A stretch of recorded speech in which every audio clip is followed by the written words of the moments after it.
Well, hello everyone, and welcome in once again to our rockin' awesome Saturday night up here in Boston.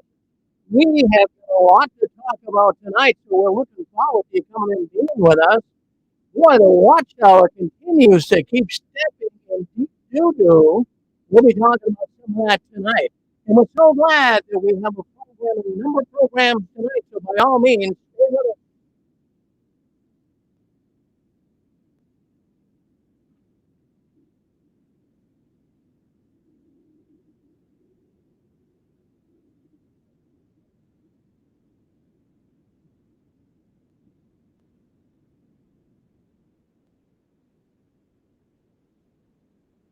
Well, there we have it. Hello, everyone. My name's Rick Farron. I'm coming to you, as I said earlier, from the apostate capital of the world, right up here in Boston. And I have to tell you, it's a wonderful week this week. Boy, I'll tell you, we got up into the 80s yesterday. It was like 88 degrees here in Boston. It was unbelievable. And I'll tell you what, just like summer, but now it's dipping back again. It's probably going to go down in the 40s tonight, but really it was unusually nice, so we appreciated that. So I hope it's nice where you are. I hope things are going well in your world. I hope you're starting to get away from the teachings of the Watchtower. I hope your mind is starting to evict some of that stuff that's been floating around for many years. But I tell you what, we've been doing the program now for 17 years. And we're just moving forward. We're not giving up now. We're going full speed ahead. More and more people are coming in, and we got so many people that are new. People just leaving the Watchtower. There's so many people that are leaving. So I am so glad of that. So you want to know what's going on in the Watchtower? I'm going to fill you in. Boy, I'll tell you, I can't believe it. I searched the internet all week long. And what I'm looking for is, stories that are going to catch our attention, stories that are really making the Watchtower have a tarnished image. And did I ever come across a bunch of them this week? Now, I don't know if you heard about this, but this really, really got my attention. And Jehovah's Witnesses, I'll tell you, they're really pushing the buttons here. They're really I'm not sure what they're doing, but we can all kind of think about it as I tell you what the next story is all about. But something that's very, very remarkable to me is the Watchtower, the Jehovah's Witnesses at least, that they seem to be getting more and more brave and bold. Well, they showed up their carts. They had a number of people at the atheist convention, an atheist convention. So the Jehovah's Witnesses show up there with their carts. Well, let me get a picture. I do have a picture here, and I'm going to put that right here so you can see it. This is at the atheist convention, and there they are. There's the witnesses. You can see them on YouTube and Facebook, and there they are. They're out there, witnessing, or at least attempting to witness to atheists. Well, why would they do that?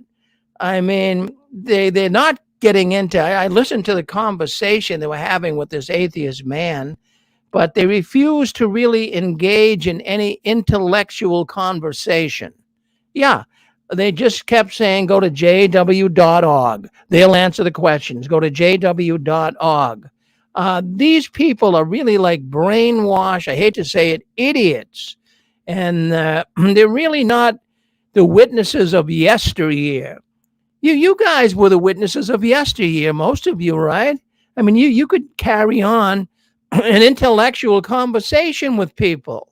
An atheist, I mean, you could carry things along in a scriptural way, and it wouldn't be a big debate. But these people didn't even want to get into it. Why would you show up at an atheist convention with your carts, with your magazines, and so atheists come up and ask you questions, and you just want to point them to jw.org. And I'm glad that the man there who was an atheist questioned them and said, look, I want you to answer. I don't want to go on jw.org. You guys are witnesses. You should be prepared to answer some questions. So I'm not sure if the Jehovah's Witnesses are becoming more brave or they're becoming more stupid. I really don't know. But I know one thing. What they did here, setting up for some type of a debate with atheists, would give many Jehovah's Witnesses nightmares in encountering people like this, even in the ministry. I mean, they really didn't want to debate, and there were very few witnesses that could debate. But in fact, if the witnesses really followed the scriptures, if they really followed the scriptures, particularly 1 Peter 3:15, always be prepared to give an answer to everyone who asks you to give the reason for the hope that you have. Yeah, that's in 1 Peter 3:15. Do the witnesses follow that admonition? The answer is no. They weren't prepared to give an answer. The only answer they could get is get on jw.org. So that is a crazy place, at least I thought, for Jehovah's Witnesses to set their carts up at an atheist convention. But wait a minute. It gets worse. It really, really does. I have to tell you. Now, also, in the last week, the witnesses showed up at a transgender march. A transgender in drag, people dressing up in women's clothing march in San Francisco. So I thought the atheists kind of took the cake, but let me just put a picture here as well. You take a look at this. This is at the trans march. Now, there they are. You can see the carts in the background and the people walking around are transgenders, and they showed up, and the witnesses look miserable. I mean, I could zoom in on that picture. The witnesses really look miserable. They're really not enjoying what they're doing. Well, would you enjoy wheeling a cart out in front of a bunch of transgenders in a march and try to witness to them? These are very poor people. The Jehovah's Witnesses, very poor people. They're trapped. I hope they can wake up soon. Yeah, in fact, I have to tell you that the Watchtower, it must be the Watchtower behind this and actually encouraging the witness to go to these dangerous spots. They're putting many witnesses in a very dangerous spot. I mean, seriously. Now, I've heard this before. Have you read the book by William Snell, Watchtower Slave, 30-Year Slave? Well, William Snell was in German Bethel, Magdeburg. He came here. Rutherford wanted him to come to Bethel, Brooklyn, New York, and work with the witnesses at the higher level. And what Rutherford did to a good friend that wrote the book on the 30-Year Slave is he had him go down into New Jersey, William Snell, go down into New Jersey and preach the good news, so to speak, on a street corner. But the witnesses were told not to preach on that corner. But Rutherford specifically sent him there so that he would be arrested and it would draw all kinds of attention. Is that what the witness organization is doing again? Are they showing up at these spots, hoping that maybe something could happen and it could cause a lot of attention for the Watchtower? Well, it could be, but I have to tell you, it's very, very disrespectful, at least the way I'm looking at it. For the witnesses, they're always complaining about worldly people not respecting their beliefs, but they have no boundaries when it comes to other people's beliefs. They have no right showing up at an atheist convention. They have no right showing up at a transgender and drag convention. They were only doing it to really rub it in, so to speak. There's other places they could have set up. But I'm telling you, the other thing that bothered me is they had a picture. Well, they actually were placing Wake magazines, and they really had a whole cart full of them. And it was on building successful families, which talks about marriage and the roles that the marriage mates play. And that's not going to go over well with atheists or especially transgenders. You know, the husband is the head and the wife is submission. That goes over like a lead balloon. So I'm thinking that this was dangerous. They should have been one. Unfortunately, nothing happened, but somebody could have got beaten up big time. Now, to be quite up front with you, that the name of the drag or the transgender march in San Francisco, it was called Drag Up, Fight Back. Yeah, you heard me. Drag Up, Fight Back. Friends, that is a recipe for disaster. The LGBTQ community at this point could be very dangerous. Would you want to step up to bat in that community and start fighting back against them? I mean, the whole name of the march was fighting back. They were putting their gloves on. They were ready to duke it out with anybody that was going to give them any trouble. Yeah, as a matter of fact, even one of the organizers of this event, she was on a radio or telephone interview, and she was actually saying how dangerous the atmosphere would be at this march because of potential violence. Now, she said that to the public. I believe it was on a radio program. So now you have the witnesses wheeling their carts right into this event. It's looking like they're doing everything possible to provoke altercations and then scream persecution. That's what it seems to me. That's what it seems to me. Now this is the right here. That's the article. That's an older Awake magazine, but the cart was filled with that 12 secrets of successful families. Don't you think that article right there is rubbing it right in the face of these people? I mean, that article or that magazine just wasn't accidentally chosen. It was critically chosen. Friends, the witnesses are now coming out. They're lashing out against people. Yeah, I'm not going nuts when I tell you that. They're becoming passive aggressive. Do you know what that is? Do you know what passive aggressive is? Well, being aggressive without really, punching someone in the face. It's kind of egging people on. It's kind of dropping or hitting below the belt. But that's what they are. That's what the witnesses are doing right now. They're coming out and they're being passive aggressive. Boy, I'll tell you what. I mean, isn't there better places to go witness than an atheist convention in a transgender drag march? What do you guys think? Go ahead, hit *6. I want to know if you think this is the right place for Jehovah's Witnesses to set up. Go ahead and speak up if you like. Yes. Yes, Anne-Marie. Yeah, Anne-Marie first, and then we'll go to the fella. Yep. Was it Anne-Marie? Yeah.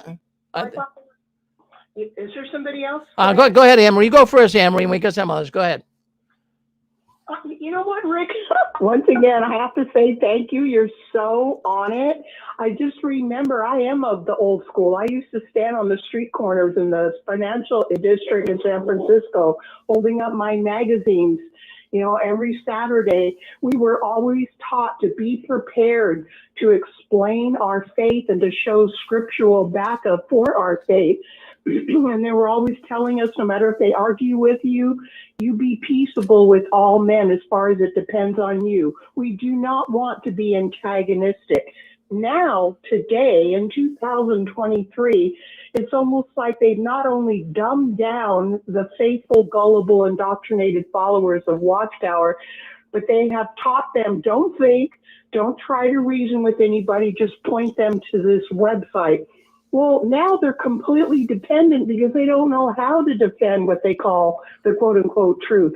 Even worse, Watchtower has taken these gullible, obey no matter if it seems, humanly reasonable or it makes sense, just do what we tell you, obey. So now they're taking him and basically putting him in the face of somebody that's so not going to appreciate it, and they're putting them in danger, and the witnesses think they're serving God by basically being in the position of insulting whoever they're going in front of. I mean, I was raised in the San Francisco. We know all about the gay community, and you just don't treat people like that. They've had enough flack. So being there representing quote unquote true Christianity right there is you're going to die, God hates you statement just by standing there.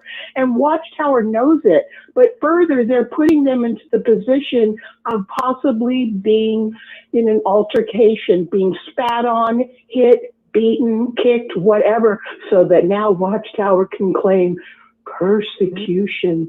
Thank you so much, Rick. Well, that's how I look at it, Marie. Thank you. Okay, who's next? Go ahead. You're on with us. I believe it's. Yeah, Rick, this is go ahead, This is Dan, Rick. I have to agree. I think it's an accident waiting to happen. I mean, a lot of people don't go to transgender parades and stuff because of the risque way they look. Yeah, a lot of times they have slinkies on their balls and different things hanging from their breasts. It looks like a freak show. So most people won't even go there, won't even take their kids there. So to send Watchtower in the midst of that, I have to agree. Watchtower is looking for trouble, and those people's minds are made up. That'd be like the Black Lives Matter marching into the KKK. I mean, you just leave them alone. You leave Black Lives Matter alone. You leave the KKK alone. You don't go into these hostile groups, and especially one that says transgendered fight. I mean, man, Rick, I think they're putting these brothers in harm's way, man. It is so different, Dan. I'm telling you, it's disturbing when I read that. And then I'm looking at the faces. I got a bunch of pictures. I only put a couple up there. But I'm looking at the faces. I blew them up. The witnesses did not look happy. They look like, man, this is a terrible situation. Jeez. I'd be traumatized. I would. As a witness, I would be traumatized. I'd be like, because I have been in harm's way where somebody's closed the door and there was a rifle behind the door and a guy says, hey, I'm pissed off because somebody didn't stand up for the national anthem at the baseball game or salute the flag or something. And I was trembling. I've been in harm's way. And I'm telling you, today it is harm's way. These people aren't messing around. They're wanting to hurt people for their agenda. And anyway, hey, I was going to give you Rick, have you heard anything on Tony Morris? I heard something on him, and I don't know if you have, and maybe I missed it on your show, but I heard some information on him. Well, I know there's a lot of room. Hold on one second. There's a lot of rumors going around. Anne-Marie, did you hear something? I've heard alludings to perhaps it's not the way everybody thinks it is, that perhaps he was just hitting a point where he had to just step down and then they wanted to smear him. I've just heard rumblings. Please share what you have heard because I haven't heard anything definite. Okay, here's what I heard. I was at believe it or not, my uncles and my brothers, they're all JWs. They've been in there 50, 60 years. They invited me to a JW funeral for my brother. And so while they did the funeral, I asked them, I said, what happened to Tony Morris? What happened to him? And all of them said he got in a massive accident and he's in the infirmary. They didn't tell me he was drinking or anything. They said they just quickly covered up by saying, well, we got 2 more. And I said, yeah, I'm familiar with that. And anyway, but he said he got in an accident, a major car accident, and all of them were in agreement. And I wanted to say this too, just on another note. They said that the people left in their kingdom halls, that 80% of them were over 80. And I haven't seen these guys in 40 years, and every one of them are gray, every one of them are sick, every one of them look beat down. I mean, it was really sad. I hadn't seen my uncle in years, and he did this thing on Zoom. It was a Zoom thing.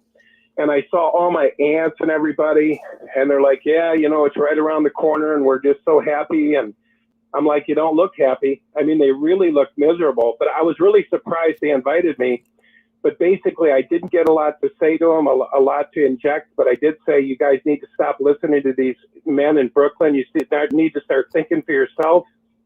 And I said, you guys have done all sorts of things against your will. I won't go in on here because I know you're on YouTube. But I said, you set up your parking lots. You're a 501c3. You guys are compromised. I'm sorry. You're following government mandates. And I cannot believe the organization now standing back looking at it from where I'm at now. And they were silent. They were silent. And then my brother goes, my oldest brother says, Danny, we won't talk about this right now, okay? And I said, that's fine. I said, I didn't come on here to, be anti-witness with you guys. I said, I just wanted to point out some things. But I did get to say that I asked about the generation prophecy, and they put me on apostate watch for no reason. And I said, that was just terrible. And then my brother said, Danny, we won't go on to that. And I said, well, he said, we'll talk about that another time. And then my uncle says, yeah, I'd like to be in on that discussion when we do. And I said, I'm looking forward to it. And that was the end. But Tony Morris, accident, all of them confirmed. These guys have been in their whole life. They said he got in a car accident. And somebody wrote me, I did a little video. It wasn't about Tony. It was something else on YouTube. And somebody said that there's pictures. And I don't know who that was, but somebody wrote and says, oh, yeah, go onto this site. There's pictures of Tony, his car or something. So anyway, I just want to let you guys know. Well, thank you, Dan. No, in fact, some of the people are writing in on Facebook that, yeah, they've heard that too. Yeah, that's interesting. Haven't heard that. But, I'm wondering if that's the case. Why doesn't Watchtower just come out and say it? Tony Morris was, in a bad car crash. And, he's really in rough shape. Pray for Tony. We didn't hear anything. Didn't hear anything like that, No. Yeah. Exactly. So do you have any proof or any substantial source, Dan? I mean, you know how the rumor mill is, and we know how Watchtower will spread a rumor, light a fire, and it'll just go off. Exactly. Like I don't have any pictures, but like I said, I was invited to JW, my uncle has been on the building committee for years. He's worked in Brooklyn.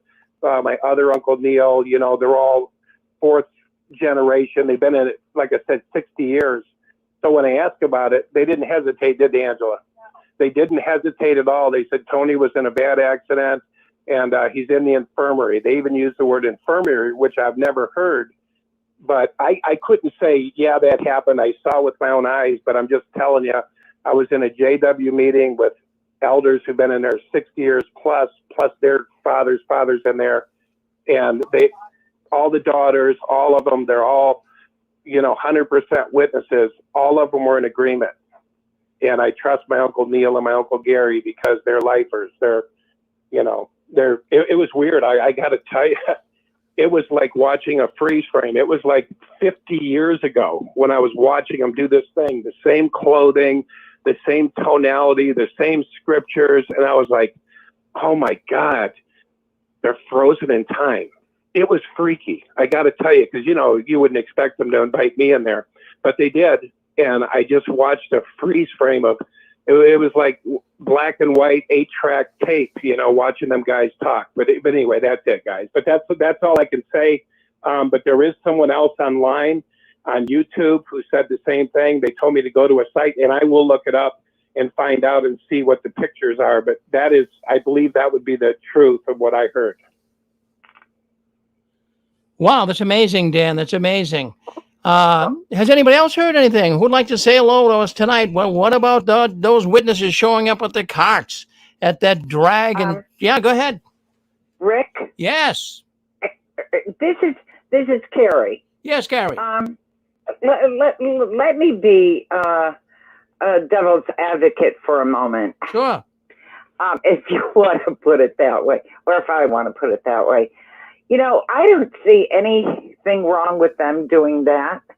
I mean, first of all, what's the difference between them setting up in front of these conventions and the XJWs setting up the situation of protesting against them? What's the difference? I mean, I have no problem with it. Well, I'll tell you, I mean, maybe you don't, but I mean, would you do it as one of Jehovah's Witnesses? Probably. You would? I mean, Sure. don't you think you'd be right in their face? Well, so aren't the exes with protesting right in their face? You know, you put up all those signs and all of that exposing them. I mean, that's pretty right out in front of their face, right at their Kingdom Hall. So what's the difference? Well, The difference is it wasn't ordered by Watchtower to do it. These people are being ordered or told or coerced or pressured to do what they are asked to do, putting themselves in danger, not having a choice. The difference is Rick does it on his own terms because he does it. Nobody's telling him, nobody's forcing him or coercing him. That's the difference. These people are being put in danger by the leaders of an organization that doesn't give a boo-hoo if anything happens to them. In fact, I think they're hoping that they get beat up and one of them lays on the sidewalk bleeding to death and the national news catches it. That'll make them look really good. Sorry, Rick. Thank you. Well, you know, Anne Marie, you know, maybe this is a little more dramatic. I'm thinking more common sense here. I don't think they're putting them there for that reason. They're supposed to go where the need is great, right? And that's where it is, right in front of the faces of what's going on. I don't know. Maybe I think differently, but yeah, that's my thought. That's about it. Hello, I mean, hello, Rick. yes. The book that you mentioned, 30 Years of Watchtower Slave, he tells an anecdote of him being sent to a town, I think it was in Illinois, where he was supposed to go outside of a church or some town. He was ordered to go to this town and to talk about what religion was. And it was is that yes, it was Rutherford had sent him there on purpose because they wanted him to get tarred and feathered, which they knew he would because of the way that particular town was toward Jehovah's Witnesses. So Rutherford did send him there, and for the sole purpose of him being tarred and feathered. So that's very dangerous. Well, that's exactly, Susan, what I was thinking too in that book.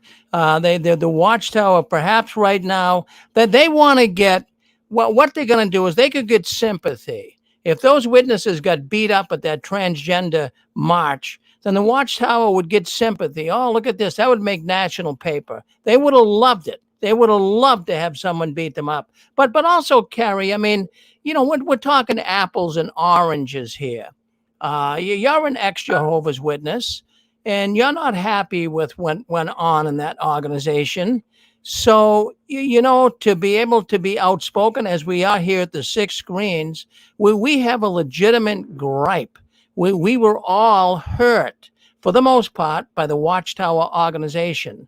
The Jehovah's Witnesses were not hurt by the lesbian and transgenders or by the atheists. Live and let live. We're talking apples and oranges. I was there because I want to speak out and let people know how evil that organization is. But for the Watchtower to go poking their nose around with these other aberrant groups, so to speak, I don't believe it's their position to do so. It isn't. It isn't. Yeah.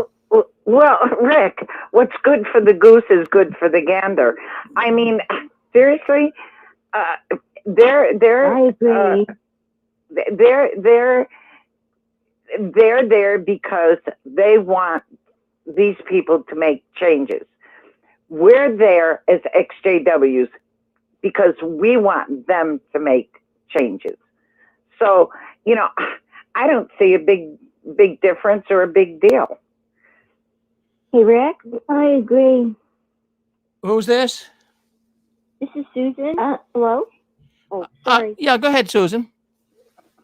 Well, I was just thinking when you're in front of the Kingdom Hall, you have signs up there, And if they want to look at them, they can. If they don't, they don't. Plus, you're warning them against their children being molested in the Kingdom Hall.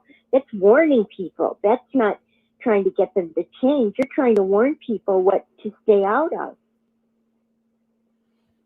Yeah, I mean, And in that warning, honey, there is a change if people bite at it.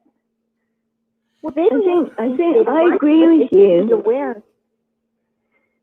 They should be aware of what's going on in the Kingdom Hall. I, as a mother of 2 daughters, would have loved to have known that. I would have left the Watchtower a whole lot sooner had I known that children were being molested. Absolutely, without a doubt. So I don't understand this. So they're being disrespectful to the transgenders, and that upsets you? I don't get it. well, you should get it, Mike. No, I think I agree with this. I agree with the caller that what's good for the goose is good for the gander. And also, it's a free country; they have a right to set up where they wish. But where I do also agree with Susan is that when we set up outside a Kingdom Hall or a convention, we want to engage with the JWs. We want to talk with them. Whereas on these kind of pro-trans marches or, so the atheist convention, when they approach Jehovah's Witnesses and try and talk to them and engage with them, they clam up. And the only thing they'll say is, go and look at the website. They won't engage with anyone. So it's kind of pointless them being there. But on the other hand, I do think they have a right to be there. They certainly do. What I see happening is maybe this is a preemptive strategy on the part of the Watchtower Corporation. Even though they know they're not going to get any converts at a march like that or at an event that the atheists might have, they'll set up there. And then later, if somebody's accusatory, they'll say, oh, but we visited such and such a march and such a festival. And they'll use that as a legal strategy to say, well, we don't dislike group A or B. Yes. Good point, Pixie. If somebody needs to show up at a transgender rally with a gun, that'd be better. Yeah, that's nice talk, Mike. Hey, here you are, Mike, coming on and blasting me. Yeah, jeez. Well, you talk about dramatic. Well, no, Carol, it really amazes me, Carol. I mean, knowing you, I never met you in person, but knowing the woman that you are, that amazes me that you don't find that disturbing. I mean, I'm not going to dislike you. Not at all. For that, but not at all. Not at all. All right. Well, that's yeah. All right. Well, that's okay. I'm not into the what they call shock and jock or whatever it's called. I don't see anything wrong. They go where they're told to go, and for whatever reason, if one of those people in those marches or in their conventions turns around and said, well, let's go talk to them privately, to the witnesses. You never know who they're going to pull out of the group. It's no different than when protesters go in front of their faces. Yeah. Well, I'll tell you, no, I mean, I'm not. I don't know. I don't know. I just get that feeling that what's fair is fair. Well, what has Carrie? What has the transgender in the atheist community do to Jehovah's Witnesses? What do they do to Jehovah's Witnesses? What do they do? Well, like that, do they? They think they're trying to help. There's a lot of mental illness among transgender. Yeah, well, hold on, sister from the sister from the UK. Just hold on for a second. You're talking over the other lady. You just hold on. I asked Carrie a question. Carrie, what did the atheist and the transgender community ever do to Jehovah's Witnesses? Nothing that I know of. It's just the way. Nothing. All right. But it's still their way of life. they're being invaded by Jehovah's Witnesses right in front of their face. Now, let me ask another question. What have the Jehovah's Witnesses or Watchtower done to ex-witnesses? Well, yeah, well, that was the so-called religion that we belong to. Yeah, but but the question is, what have they done? I mean, have they hurt the ex-witnesses? Yes. Do you have stories I on will here? agree with you there, yes. So, Yes. do you see the difference? Well, I see how you're tying this in. I see, no, and I understand, but I see it in a different light. And, you know, I mean, I don't think I'd be happy about, I mean, I haven't even attended the XJW group in going against Kingdom Hall. But that's because I'm not able to. But if I was, I probably would, but still, you know, I don't know. Well, no, you can see the difference. You can, if you just look at the difference, the atheists and the transgenders never did a thing to Jehovah's Witnesses, but here they are, right in their face. They're doing it. Okay, come on. All right. No, they're not. Well, hold on one second. No, just listen to me. I stand in front of the Kingdom Hall because I have 50 relatives that the Jehovah's Witnesses will not let them talk to me. Do I have a right to voice? Do I have a right to voice my thoughts about that? Yes. Okay. Case closed. Case closed. Okay, we've got some. No, it's not closed. It's not closed. Do Jehovah's Witnesses have a right to preach and to set up where they please? I'm not questioning that, sister from the UK. I'm not questioning that at all. They have a right to do whatever they want.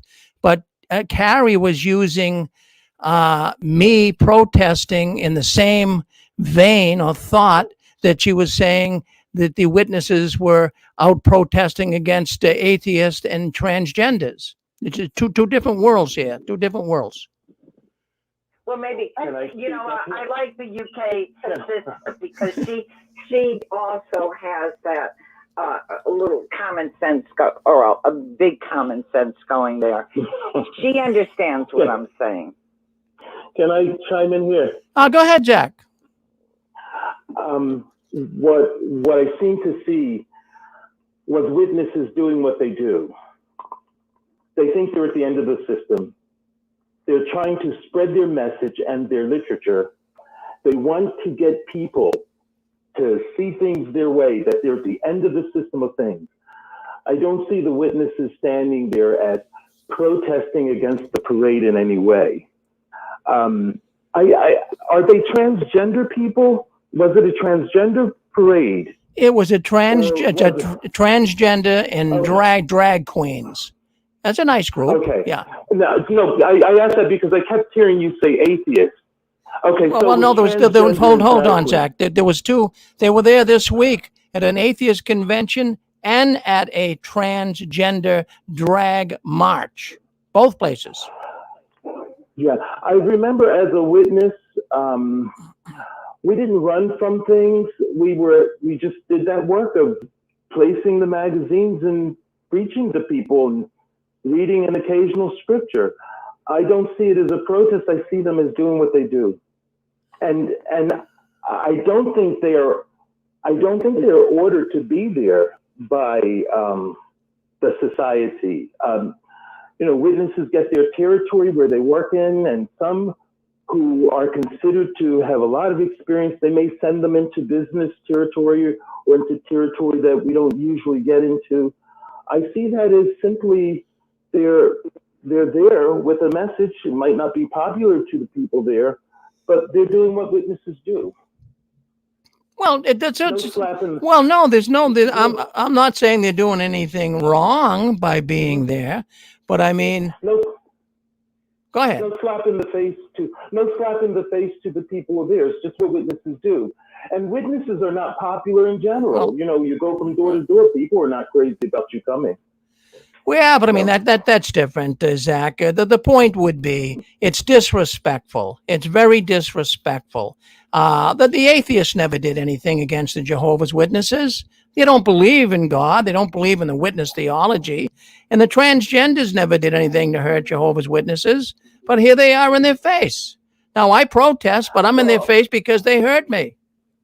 Well, why do you have respect for transgenders?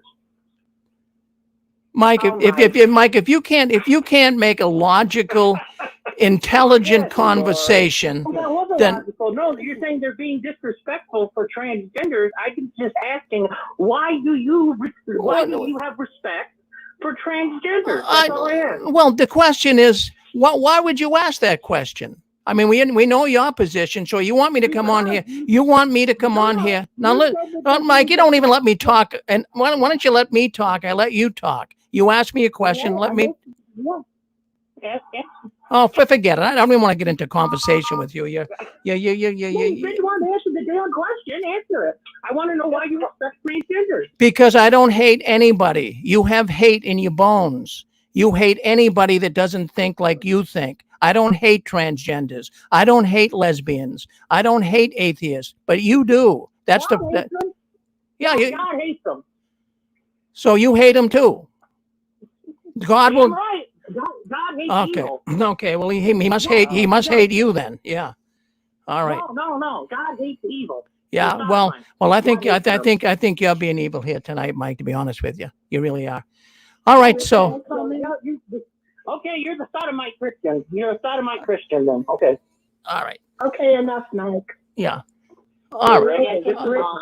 Linda James. Yeah. Speaking of showing up at a rally with transgenders with a gun is a terrorist threat.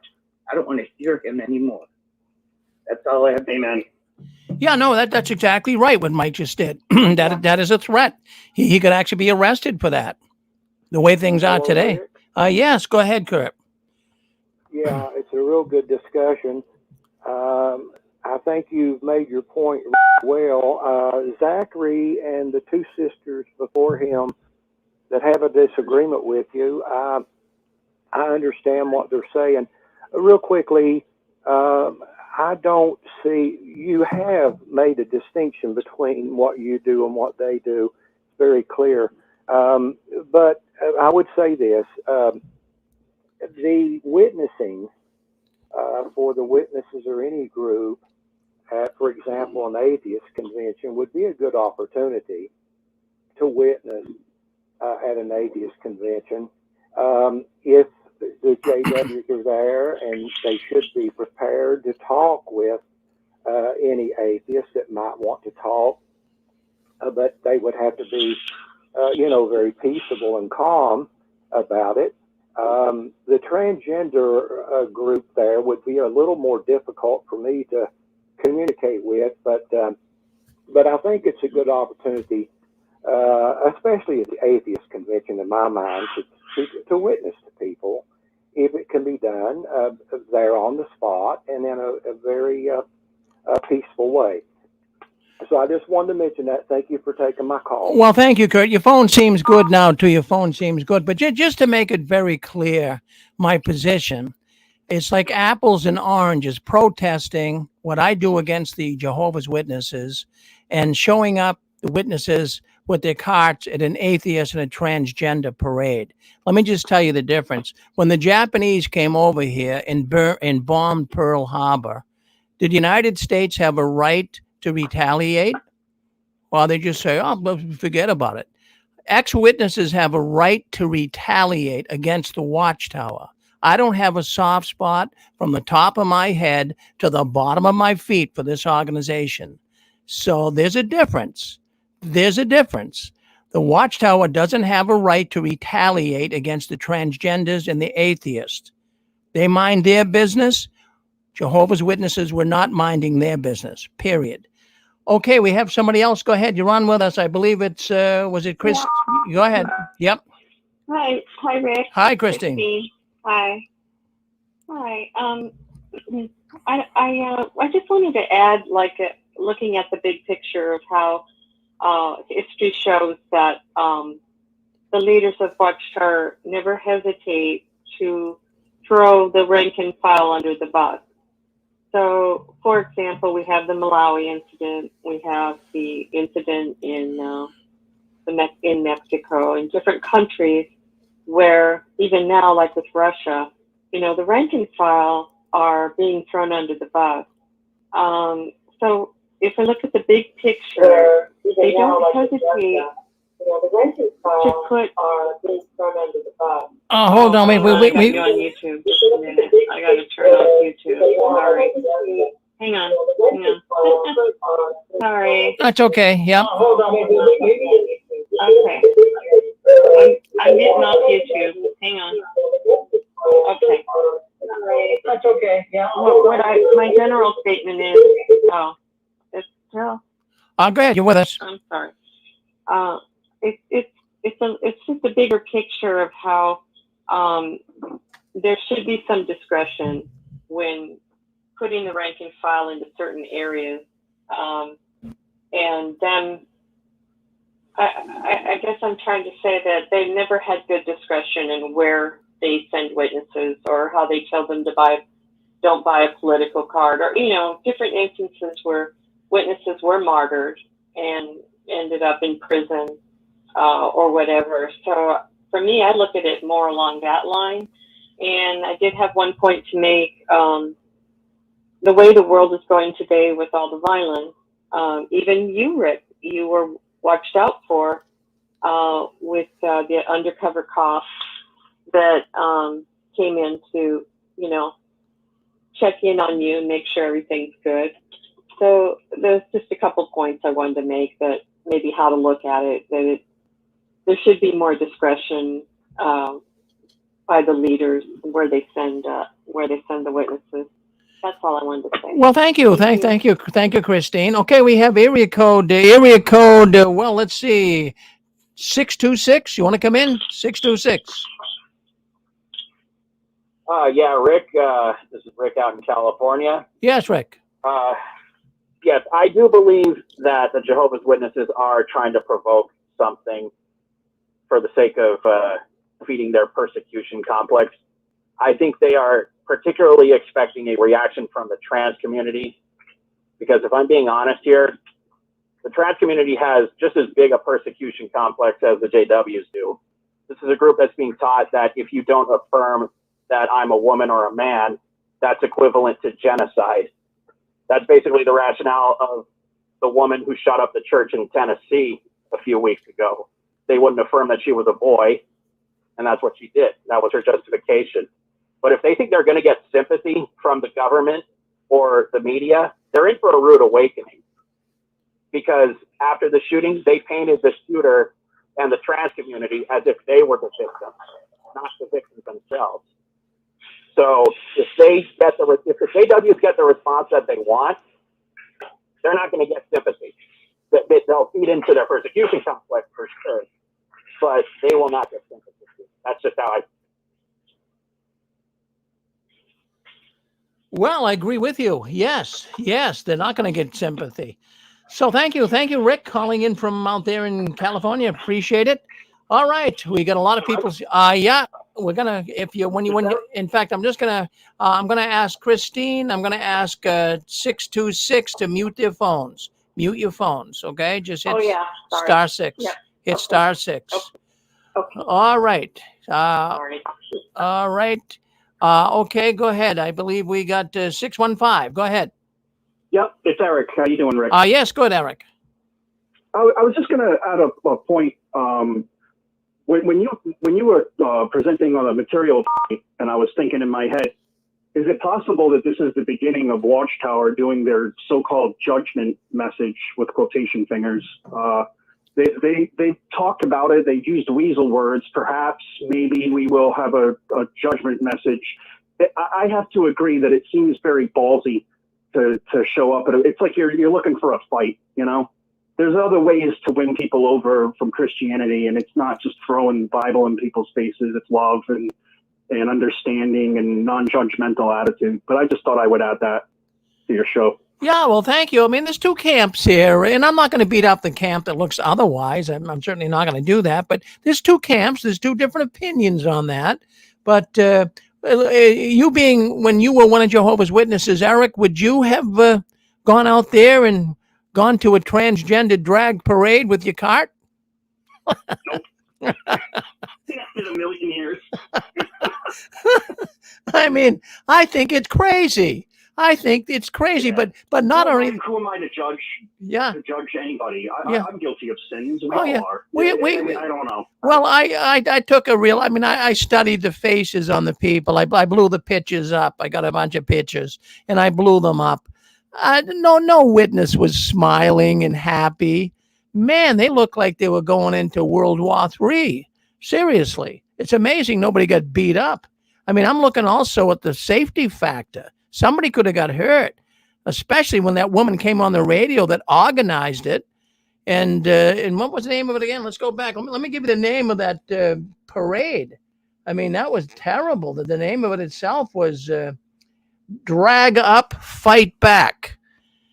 Would you go into a parade kind of condemning the LGBTQ community and the drag queens and all of them? Would you go into a parade where the name of the parade is Drag Up, Fight Back? Jeez, I'm surprised people didn't get black eyes. Jeez, I don't get it. It's okay. I don't have to get it. Thank you, Eric. Thank you. Thank you, Rick.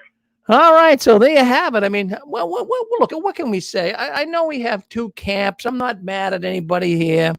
It's just that I can see a big difference between me protesting at a Kingdom Hall. I'm not trying to totally be in my defense here. Maybe some think it's wrong, but I can see a difference between protesting, or I'm going to even use the word retaliating for the problems these guys have caused. I like to speak up and give them my peace of mind. But the transgender community, the drag queens and the rest of the people, the atheists, they never came against the witnesses and really made life miserable for them. Leave them alone. That's how I look at it. There's other people to preach to. Who's on with us? It looks like we got 480. 480, you're on with us. Go ahead. Yeah, my dad took me out in service one morning on January 1st. So, yeah, my dad would have been right down there with a cart back if that was something to do a long time ago, and he would have had me with him.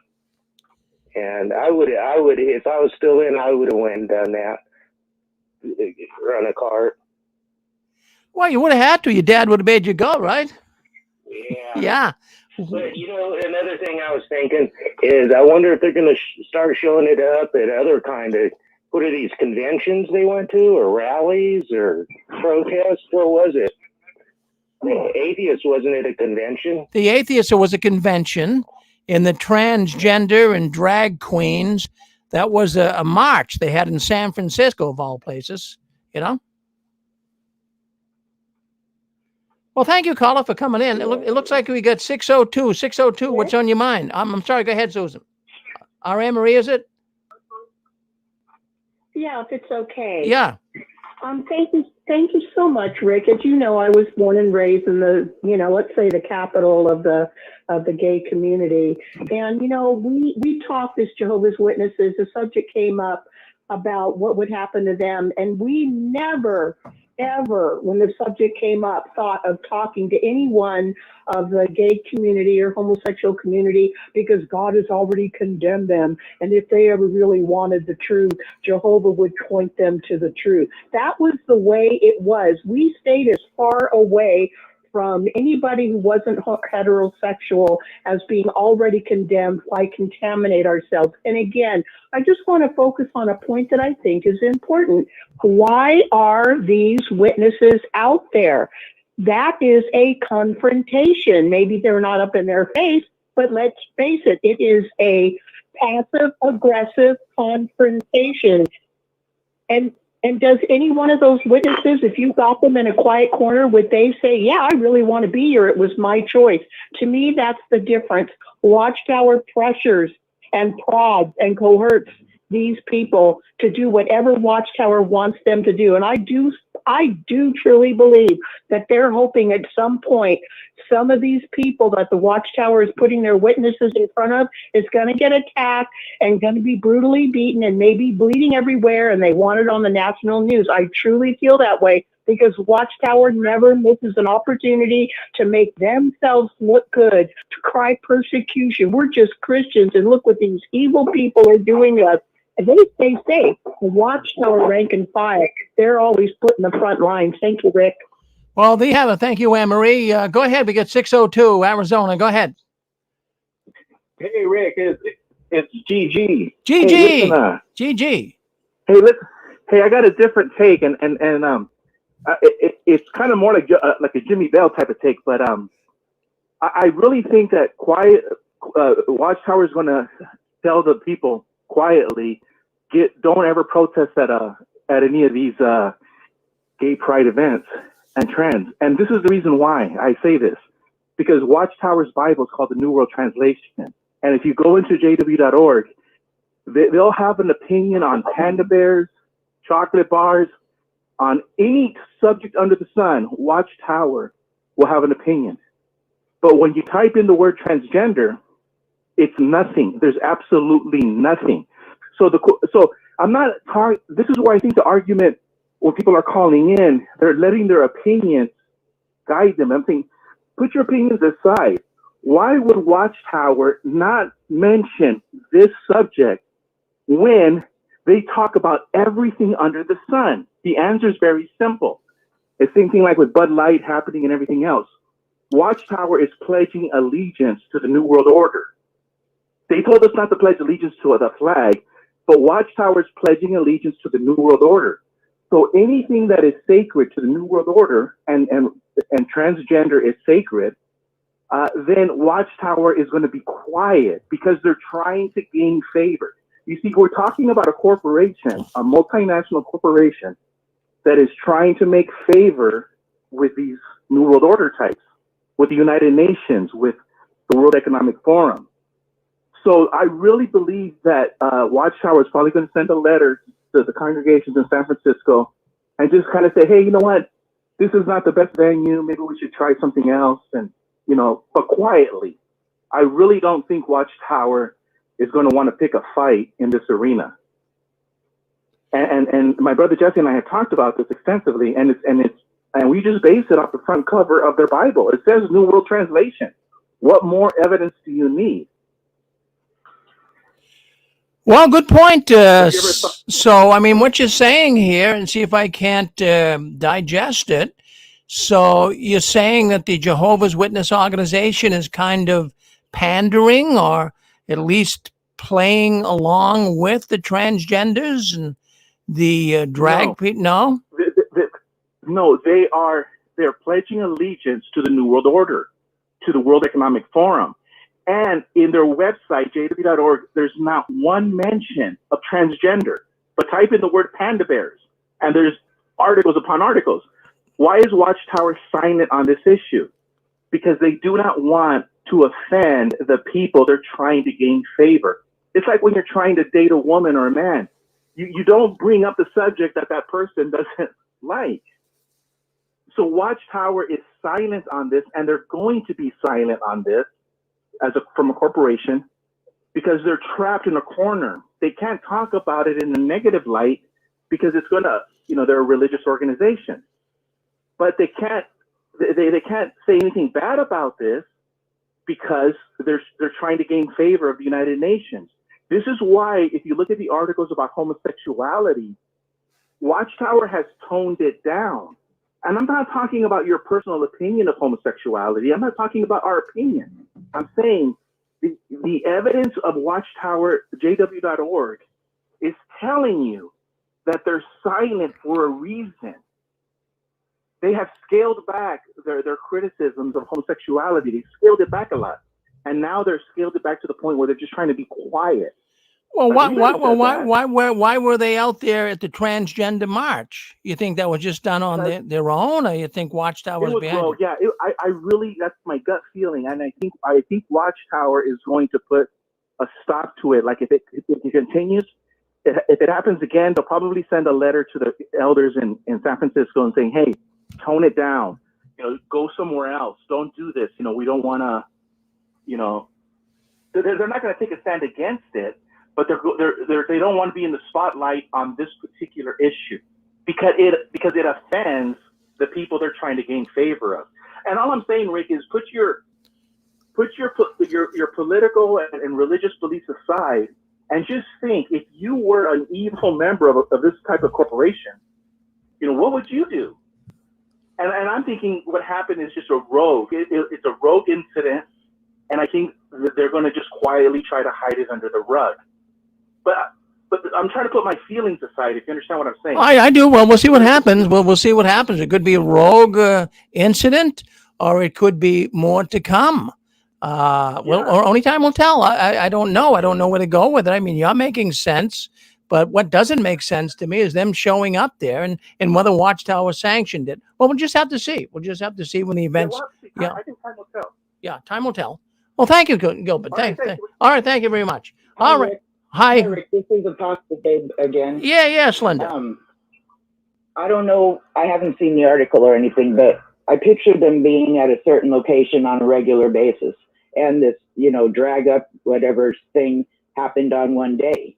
So they might have been just had no clue that the rally was going to happen that day. And that's where they usually set up. I don't know.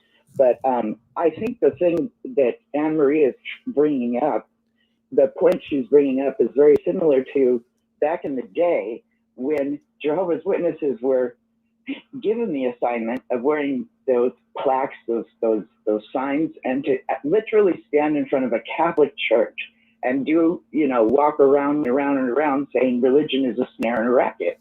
And that set them up to be, despised and to be hated.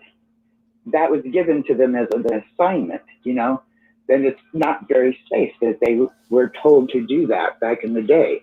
I'm wondering if Anne Marie sees it kind of similar to that. Just curious. Well, let's think about this. You're thinking it just might have been, as not Philip, but as Gilbert was saying, kind of a rogue event. Maybe they were there. But what was in their carts was very disturbing.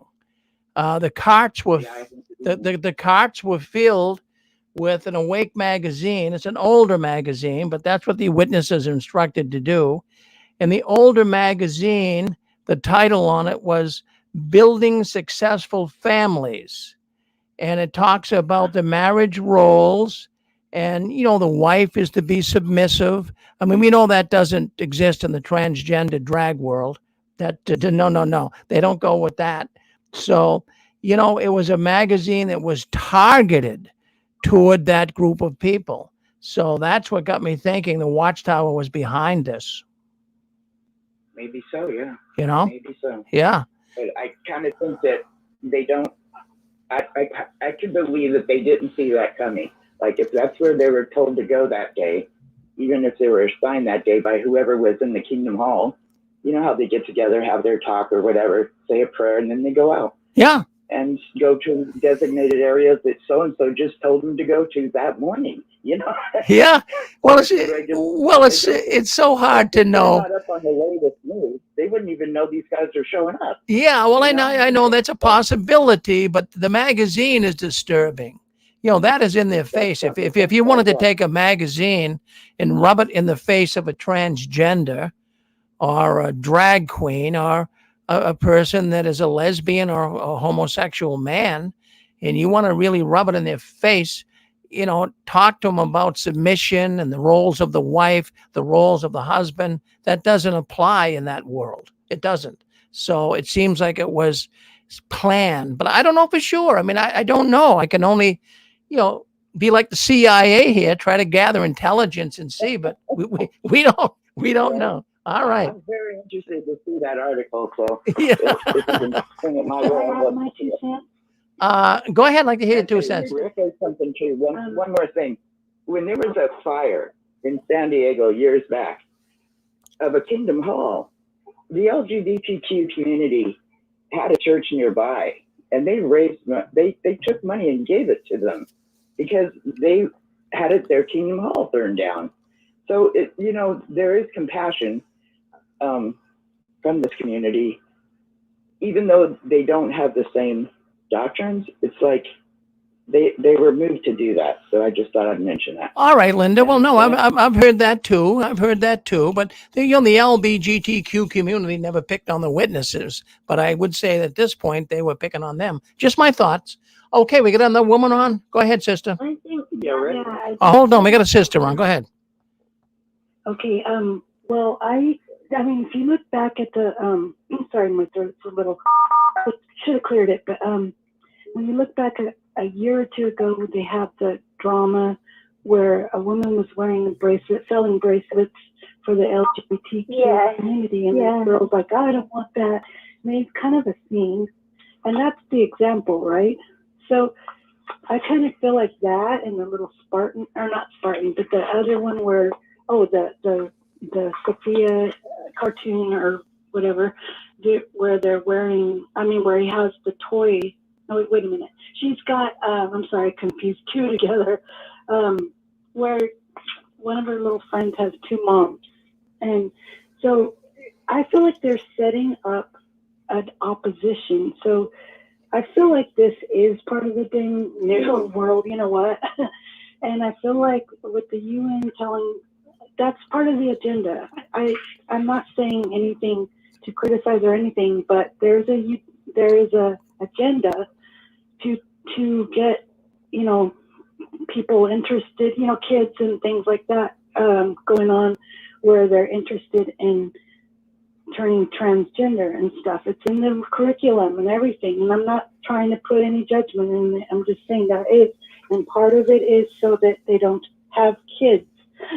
It's a sort of like to keep where there's not so many births, let's just say. And so there's a lot of that. There's also, it's Agenda 2021 or 2030, and it's so that people are more like divided, let's just say. There's a big push to divide people, and so they're putting all these different oppositions so that we all notice each other. Oh, you're different than me, and and I feel like it's to keep us focusing on other things.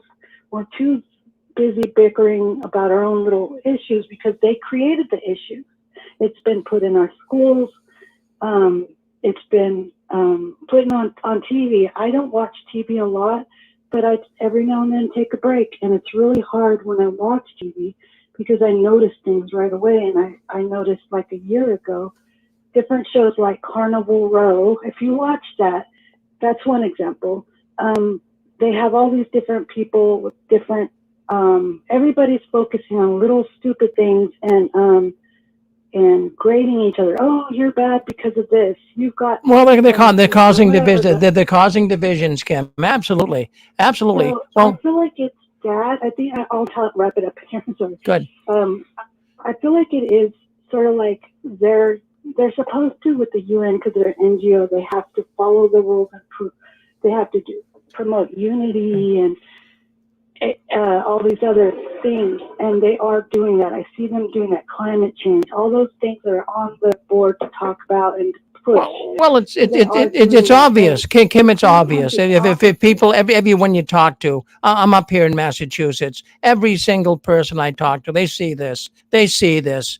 If you don't see the world changing right now, you have your head buried in the sand. Yeah. It's a big change. Thank you, Kim. Thank you. So they're playing two sides sometimes. Yeah. I think visually they give you one opinion. Yeah, well, they did right. Well, Kim, we got to move on. We got a lot of callers. Thank you. Yeah. All right. Who's next? Who wants to speak up next? Go ahead. Yep. It's Steve. Yeah, I don't know if you're aware of it or not, or if you mentioned it yet or not, but in San Salvo, Italy, there was a bomb set off at the Kingdom Hall. I'm aware of that. Yeah, we're going to talk about that tonight. Yep. Okay, then I'll step back. All right, good. Thank you. Thank you very much, Steve. Go ahead. Who else is on there? Hey, Rick, I'm from New Jersey. I just want to say. Yeah, don't get too deep now into don't get too deep into this. We're running. It's based on the Baphomet. It's based on the Baphomet, and that's why they have them in the public schools right now. Do the witnesses play into that specifically?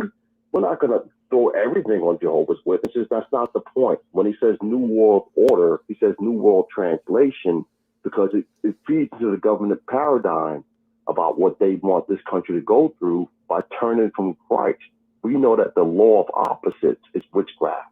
Yeah. And so law of opposites church is the Jehovah's Witnesses, because everything they do is opposite to what a church does. And the flock doesn't realize it, but that curses you. And so that's all I wanted to say, that this transgender stuff is the Baphomet. Baphomet comes from the Knights Templar when fought in Jerusalem, and when they fought in Solomon's temple, they came across something. The French. All right, we can't get too deep into this. Yeah, Mahomet. I got you. I mean, it's a sex worshiping thing. God bless. All right. Okay, go ahead. We got to move on. We got more stories. I got time for one more call on the subject. Go ahead, sister. Okay. I just wanted to agree with the caller that said that the JWs had usually set up there, and they just happened to set up there, and they probably weren't even aware of what was going to happen, particularly with the transgender parade. Maybe with the atheist convention they were aware, but I think probably with this one, they probably just regularly set up there. I don't think there's anything nefarious. And also, they organise themselves where they're going to set up. They don't get told by the organisation where to set up, not usually anyway. I think it's just a coincidence. And also the other thing, Gilbert said there's no articles about transgenderism. There actually has been one. It was a long while ago, and it just said that basically if somebody had changed sex, they would have to revert back to their natal sex in order to be baptized. And they do quite regularly have anti-LGBT articles. As the lady that just spoke said, they had the one about the bangles about a year ago. And then Ken Cook has recently done a really unpleasant talk about gay people. And they're constantly on about LGBT people. And that's one of the reasons they're not getting the younger generation on board, because the younger generation just will not, they won't accept homophobia. They think it's horrible, and it's what, they see. JW still think that it's a choice. Yeah, they think they're choosing to do this so that they can convert them out of it. But the younger generation realize that people are born that way, and you can't condemn someone for something that they are born. So yeah, that's what I wanted to say. Well, it's interesting. You have, and all due respect, sister, I appreciate you calling in from the UK. But you mentioned a couple of things there that I do disagree with. You say that I'm not picking on you because I'm glad you call in, Anna. But I have to tell you that the Jehovah's Witness organization, everything is planned. They're an organized group. They sent people out to they sent people out to the Super Bowl with their carts. They sent people out to the World Soccer meets. They organized this in such a way that they're going to reach people. So, to say that Watchtower wasn't behind it, I'm not saying it was, but, Watchtower does indeed instruct the people where to go. But secondly, as far as the homosexual community, as far as their position in life, they have every bit of a right to do what they want. It's just that as a Christian person, we realize that they can. God's not going to do anything to them now. But what I'm saying is that the Bible does speak against it. So it's not that I hate homosexuals or lesbian people or transgenders or anything. The only thing I can see is we have a world that's really changing, and I'm not going to be in their face. I'm not going to preach to them and yell at them and scream at them. They know the position that they're in. So we'll just have to let the events unfold and see how it's all going to wash out in the future. So that's all I got to say. I'm not saying whether it's right or wrong. I'm just saying that the JWs have still consistently put out stuff that's very anti-gay. Because Gilbert was saying there isn't very many articles, and they're softening their stance, and I'm saying they're not softening their stance. Yeah. And it's also one of the reasons that the younger generation won't get on board with JW. Well, yeah, because there's a lot of young people. There's a lot of young people that are moving in that direction, And I'm not sure what's. With the trans thing, there's definitely, I think it's about money more than anything else. People think there's a new world order and all this. It's about money. It's because the gay charities, once gay marriage was made into law, they started losing a lot of money. There's massive amount of money in these charities. And so they latched onto the trans thing as a way of crying persecution, and we need money because there's a genocide, there's suicide, or all this kind of stuff. And that's how that's why it's everywhere. It's the gay charities trying to get money for this new group who are being persecuted. Once gay people have the same rights in law as everyone else, they didn't have anything to campaign for. Well, okay, we're gonna get out. We're gonna get. But I know what you're saying, and that's your thoughts on. I appreciate that. I really do. And people have different thoughts. We all have different thoughts here in the I sixth live on Turf Island, and we're changing the tide here. Yeah. We're not having it here. We need our women-owned spaces in the UK. And, well, all right. We're different to the rest of the world. Well, you are different than the rest of the world. I will say that. But we love having you coming on here and talking with us. Thank you, sister. All right. We got one more, and then we're gonna move. I got so many stories I'm trying to get to tonight. So let's go. One more person. Go ahead. It's me. Who is it? Yeah, it's me. It's Chewy. Go ahead, Chewy. Yep. Yeah, there was a program on CNN last night. It just happens to die, or not last night, but last week. It's a good show. It's Ava Longoria searching Mexico, and this will tie in just a second, okay? There was, and what she does is she goes around the different cities and she reviews the food from Mexico. There was a whole town. My wife is from Mexico. There was a whole town dressed up in drag. The whole town is dressed up in drag. They're all drag. You think RuPaul's bright? This one's bright because they got the Mexican colors. The whole town is that way. Is drag. The whole town. And my wife said, yeah, there's actually a town that the whole thing is drag. And she actually studied with two of them because they moved to where she was at. And she studied with two of them. And one of them started commenting at the meeting. I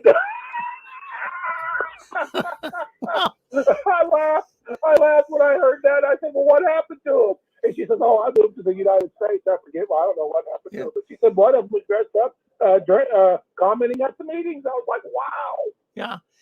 Oh, it's a changing world, Chewy. Well, thank you. We're gonna move on now. Thank you, Chewy. We're gonna move on to the 2023 convention. Exercise patience. That is, we're gonna have everybody mute their phone for us. All those people, just mute your phone. Hit *6. Mute your phone. Hit *6 for us. That'll see how nice it is when everyone mutes their phone. Man, is it nice and quiet, right? You don't hear all this background noise. So remember to do that. When you want to speak up, *6. When you're done speaking, *6 once again. But the 2023 conventions, exercise patience. Yeah. I mean, this convention will show what true patience really is and why we need it. That's what they're saying. Well, that's a true statement. The conventions used to test my patience to the limit. I don't know about yours. But I mean, I was glad to get out of there, be honest with you. But you know what I'm thinking? The Jehovah's Witnesses have got to have a convention title that. People must be getting impatient to have a convention named Exercise Patience. It must mean that they're getting impatient. I'm going to play you a little clip. And I was thinking of this week when I was going through this news. I'm going to play you a clip here of Stephen Lett. And he's talking about the final days of the final days. Let's listen in. I want to share this with you. Let's hear what he has to say about the final days of the final days. I think you'll find it very fascinating. Holding around us are making clearer than ever that we're living in the final part of the last days, undoubtedly the final part of the final part of the last days, shortly before the last day of the last days. So the events Well, let's stop right there.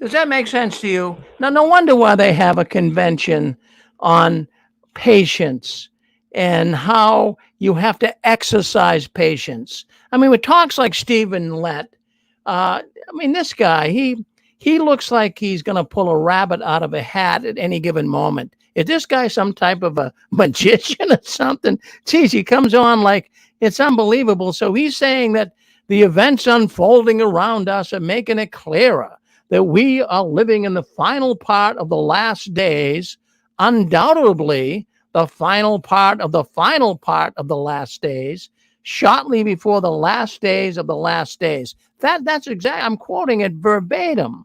That's exactly what he said. So, do you buy that? Did you? But that talk was given 2 years ago. So where are we, brother Let? You know, I thought we're in the final days of the final days. I mean, for crying a lot, that is a bunch of baloney. Now, I got this Watchtower magazine. It's dated April 1st, 1967. And it stated, when the many factors are put together, we find that our generation, our day, is the one that is identified in the Bible as the last days. Well, that was written back in 1967. That's 55 years ago. In fact, in this year, 1967, I'm reading it right from the Watchtower magazine. It says, in this year, 1967, we are actually living in the final part of that final time. Well, this I mean, really, at some point, that's 55 years ago. So how can you really trust this organization? 55 years ago, we were also in the last part of the last day. What day is Stephen Lett living in here? I mean, when you stop and think about it, Stephen Lett, I mean this, I'm not, well, I am picking on him. I have a right to pick on this man because he's a false prophet. He should be on the front cover of Time magazine as the top moron of the decade, not the year, but the decade. I love it how in the last days, Stephen Lett, as we now know, is investing. He's investing in property with his brother in Florida. Did you know that? So if we're really in the final days, the last hours of the final days, what's he doing buying property in Florida? He should just be sitting back and waiting for Armageddon to come. And yet there's also the media center. You know, they keep talking about that, even though it might be a fraud. But they keep talking about the media center going to be built. It's not going to be built now till 2028. So how is it that the Watchtower can come out and say these things and actually believe that people are going to believe it? I guess the witnesses are. But, you know, when I look at Stephen Lett, he makes these inappropriate comments. And I'm looking at a guy, he looks like he's possessed or something along those lines. He actually looks like he's not wanting to say what he's saying. Do you get that feeling when you listen to Stephen Lett or you see his videos? That's the thought I get on it. It just he doesn't seem like a normal person. It's like trying to watch an alien pretend to be a human. I hate to really get into it like that, but as I, go through some of his tapes and putting them up here on the news, it really is like watching some type of an alien that's trying to pretend he's human. So I don't know if you guys agree with me or not. You don't have to, but I'll tell you what, I just don't know how much longer the Watchtower can keep saying that they're in the final days of the final days. You run with us. Go ahead, 304. Yeah, real quickly, I agree with what you're saying. Even in Watchtower doctrine, the United Nations does not have the power to destroy religion as they're supposed to. So Babylon the Great's got to be destroyed in their own theology. So that's going to take, if it works out that way, it will take more time. So here we have Stephen Lett, like you say, a couple of years ago. We're in the final part. So it's just rhetoric that is what he should be saying, and all Christians should look to stay on the watch and look for the return of Christ. Anyway, thank you for taking my call, Rick. Oh, you're very welcome, Kurt. So, anyways, what I wanted to ask the audience here tonight is if they saw the convention trailer video that's up on jw.org. I couldn't believe it when I saw that trailer for the convention, for the 2023 convention. And what they were doing in this video really surprised me. They were showing, well, I'll get into that, but I'm going to play it. I'm going to see if I can't link it to our ScreenYard here, because I want you to see it. And let me just get on the right platform here. I want you to see this trailer that is on jw.org, and it's talking about the convention, but I want you to see the end of it. You're not going to believe it. You're not going to believe this one bit, but I'm going to tell you what it is. And you guys, I want to get you to see what you think. So let's see if we can get this right now. I believe this is the one right here. Yeah. So let's share this right now. We're going to share this right now. So if you're on YouTube, we'll explain it to you. If you can't see it, I'll tell you what's going on. So let's share it right now. All right. Come on. When was the last time you lost your patience? On the road? At work? Or at home? Our busy lives make it difficult for us to be patient. But to enjoy life, we need patience more than ever, even if it's being tested. But what does patience really mean? Does it mean we just passively wait for something to change? And how can patience affect our daily life? The 2023 Exercise Patience Convention of Jehovah's Witnesses will show you what true patience is, why we need it, and how it can improve our relationships with others. God wants you to be happy. And as our Creator, He knows that exercising patience is vital. So that's the Exercise Patience 2023 Convention of Jehovah's Witnesses. I mean, the only ones that, well, why are they coming out with a convention? Exercise patience. Maybe a lot of witnesses, as I say, are becoming impatient. But this is what caught my attention, and I'm going to explain. I'm going to move right up here to it would be 105. Let me just go back here. I want you to see this. Now, this is a man walking along the beach. So, all the Jehovah's Witness videos that I see, they're always depicting a witness person. So I know this is probably stock film that they bought, but I'm wondering if this is really, when I see this man walking on the beach, at the end of the convention, at the end of the trailer, it shows a young man with tight pants on, and he's walking along the beach. And at first I'm thinking, is this a Jehovah's Witness? And they're trying to really show that, he's tranquil and he seems to be patient. And but yet when I ran the video, the young man has a beard, he has an earring, he has tight pants. Now, I'm not trying to read more into this than there is. And I know the Watchtower probably buys stock, because they did make a mention of it was stock film that they buy from, these companies online. But I found it very unusual. It's almost like they're pandering to the youth. It's almost like it's okay to wear tight pants. It's even okay to wear a beard. He's got a little beard. Now, you might not be able to see it, but let me just play it. Now, watch very closely as the man turns to the side. If you're watching on YouTube, you'll see it. Look at the bottom of his chin, and he does have an earring on too. So it looks like the Watchtower, they're softening up a little bit. They're trying to, they want to get youthful people. They want people that are wearing earrings. They want men that are wearing earrings. They want men that are wearing tight pants now, it seems to me.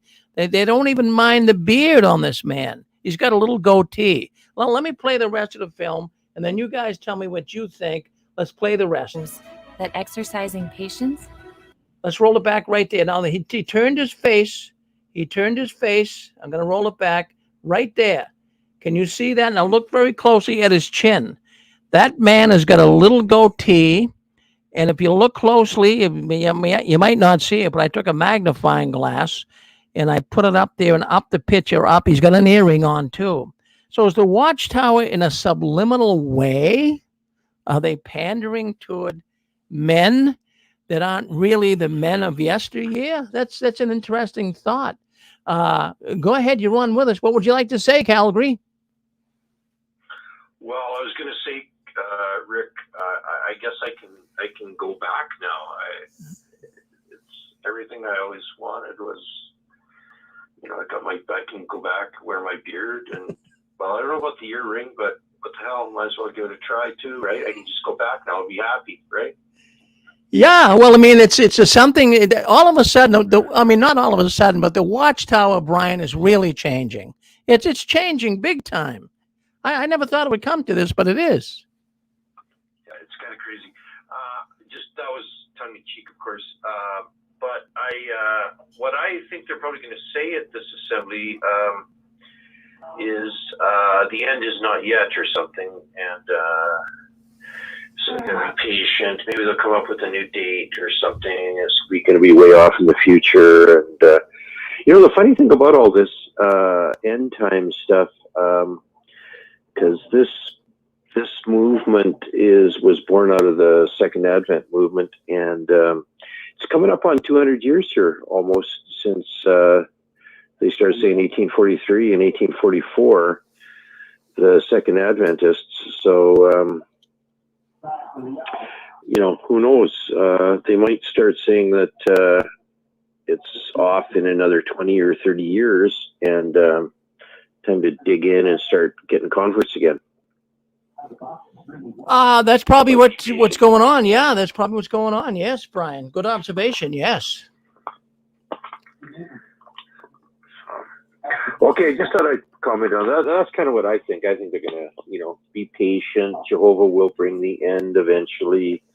We're not sure when it's going to happen, but they might. Who knows? They might dangle a date like 120 years after 1914, because Jehovah said to Noah he'd be patient. Maybe only for 120 years, so maybe it'll be 2034 or something. Who knows?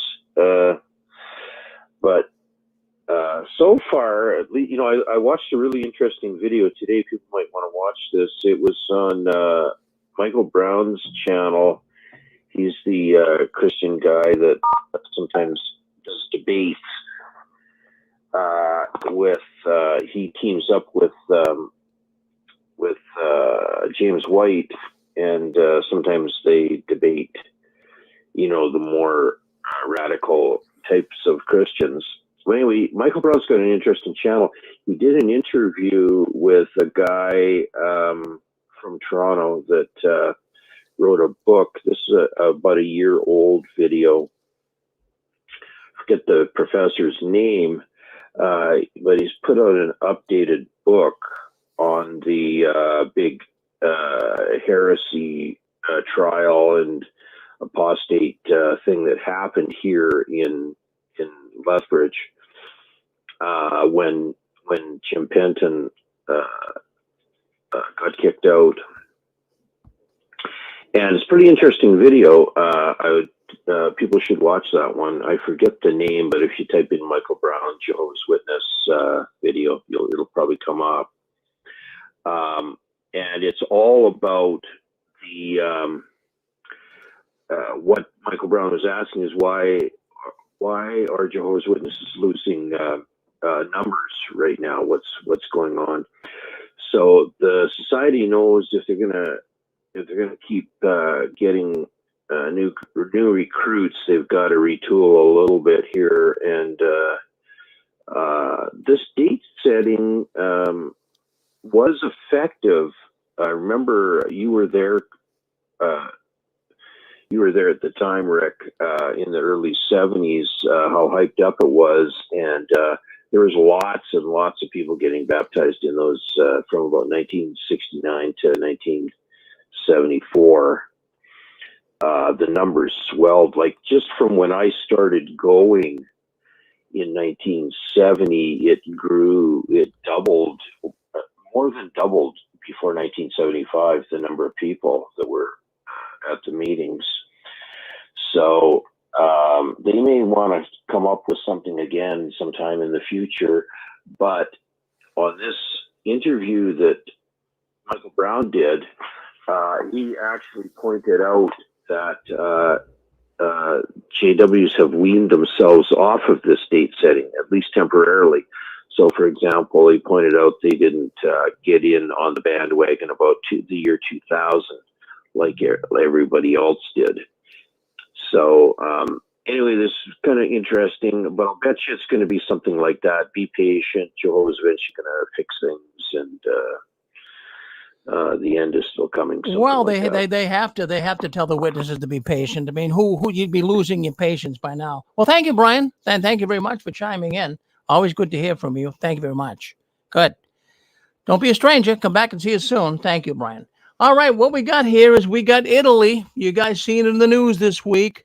More violence against Jehovah's Witnesses. A bombing in front of a Kingdom Hall. Actually blew a good, well, there was a lot of extensive damage done to the hall. Let me put a picture up here. If you're on YouTube and Facebook, you'll see the picture. Well, this here is, that's the Kingdom Hall. That's the Kingdom Hall right there. Whoop, let me put it back up again. There it is there. It's a nice looking hall. Why is that not staying there? Okay, let me show the picture, get it up. All right. So anyways, you can see the picture. This is the Kingdom Hall. It's a good looking hall. It's in Italy, but somebody put a bomb there. And I'm going to show you a picture of some of the damage. This is the Kingdom Hall. There we go. This is giving me a little trouble tonight for some reason. Well, I can't seem to put that up. It won't show the picture, but there was some damage done to Kingdom Hall. Well, there it was right there. My system's not working right here tonight, folks. Oh, there it is there. You can see it now. So you saw it. It goes off and on. I'm not sure why. Technical issues here, but it does happen. But there was, violence at the Kingdom Hall. A bomb exploded in front of the Kingdom Hall of Jehovah's Witnesses in San Salvo, Italy. A couple of windows were broke. Bomb was placed near the entrance door, blew the door in. The damage is extensive, according to the newspaper article.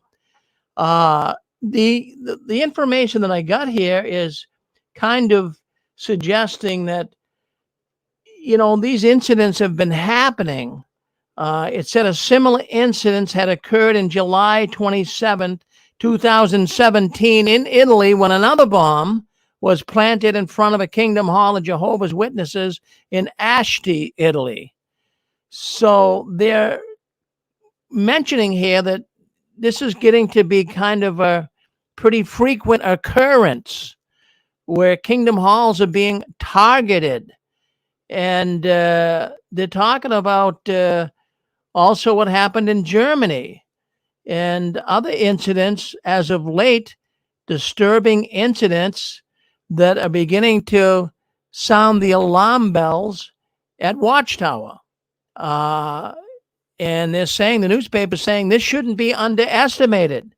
And we've been talking on here for the last couple of months about all of the violent acts that are being taken place in Kingdom Hall parking lots. Just back on Christmas Day, for example, we had a witness man go to the Kingdom Hall, throw a pipe bomb in the window, and kill his wife out in the parking lot. Then we had a man up in Rockford, Illinois, a month ago that was shot and killed while he was out in service. Then we had two pioneer sisters in Argentina that were hacked up by a man. They didn't die, but they were stabbed a number of times. We had up in Illinois again in the last month and a half, we had a witness man who was having a business argument with another witness brother in the parking lot and shot him. So we're seeing these deranged things happening. People seem to be really getting very uptight in the Jehovah's Witness religion. I don't know what else you'd say, but there definitely is, according to this newspaper, there's a clear and conscious manifestation of religious hatred against this denomination. So what do you think of that? What do you think of that? So Jehovah's Witnesses, they've got to be aware of this. And that's even another reason why, we had the conversation at the outset here about the transgender parade in the atheist convention. The Watchtower is aware of all of this hatred that's coming against them. And I'm wondering, that's another reason why I brought up about them going to the parade and the convention at the outset of our discussion tonight. Hate speech is certainly, the newspaper is saying hate speech. It's an unstoppable phenomena. It's running rampant all over the world. And they're saying that so many people are speaking hatred, not only to the Jehovah's Witnesses, but to other organizations as well. So, friends, I'm going to tell you right here. Let's stop right here with this newspaper. I wish I could talk to the editor about this. Hatred is stoppable. Hold on one second, Tom. Hatred is stoppable. All you have to do is stop the hate speech against apostates. All of these acts of violence. Tom, I'm going to have you mute your phone for me. Hold on one second. Tom, mute your phone. Tom, hit *6 on your phone. So all of this hate. Someone's got their phone on. Tom, I'm not sure what was that. All right, people, you have to mute your phone. We're now getting a bunch of echoing. I'm not sure where that's coming from. Did you want to say something, Thomas? Thomas, did you want to say something? Hold on, folks. Let me just find out where this echoing is coming from. I have no idea. All of a sudden, we got echoing coming in here. Give us a second to find out. All right, that might be it there. All right, sometimes we get 2 or 3 microphones open. Tom, go ahead. Yep. Yeah, I just wanted to make a comment. What I had to say was that the Jehovah's Witnesses have a big target on their back for all the shunning and all the hateful things they say to people and how they treat people. And that's why there's people lashing out at them more and more. I'm afraid it's going to get worse because they don't want to change these policies. It seems like to me they're just tightening them up more. And they're really, putting themselves out there in a position where people are going to really lash out all the more at them. And just like the protests there, or rather, the cart work over there with that transgenders and also the atheists, they are really lucky they didn't do something to them then. And I'm afraid we're going to hear a lot more of this mass shootings and stuff going on as we move in the future. Yeah, well, what's concerning to me, and it's the newspaper, I have the bone to pick with the newspaper. They're saying that this rampant hatred is an unstoppable phenomena. But I can tell you how they could stop this hatred in the Watchtower is stop hating the apostates. Stop the hate speech against the apostates. That is the problems. We know what the Watchtower says that ex-Jehovah's Witnesses are when they leave the organization. They call us apostates. They say that they become the Antichrist, and they're regarded as more reprehensible than non-Jehovah's Witnesses. They are described as the anti-God and doomsday destruction people. In fact, I always bring up on our program, November 15th, 1952, questions from readers. And this question, we talk about it here a number of times. In the case where a father, or this is a question to the readers in the 1952 November 15th Watchtower. And it says, in the case of where a father or mother or son or daughter is disfellowshipped, how should such persons be treated by members of the family in their family relationships? Now listen to this. I'm reading it verbatim right from the 1952 Watchtower. We are not living today among theocratic nations where such members of our fleshly family relationships can be exterminated for apostasy from God and his theocratic organization. So they're saying here that basically, and it goes on, if the laws of the land permitted, they could kill even your relative that left the Watchtower. Friends, this is a despicable thing. They would stone you to death if you left the Watchtower back in the theocratic times of the Israelites. So isn't that something? So, when they're trying to say that, we have to stop the hatred against these religious organizations, the Jehovah's Witness organization is hating apostates. It's just the other way around. As a matter of fact, they would kill you if they had the opportunity to do that. But what they do is they kill you spiritually. You have nothing to do with them. They don't look at you as, they look at you as though you're dead. So what I'm saying is that, there's Italian newspapers saying that all of this hatred to the Jehovah's Witnesses, well, the Jehovah's Witnesses could end it right here by not showing so much hatred toward people that leave the Watchtower. There's an ongoing attack against apostates. There's no ands, ifs, or buts about it.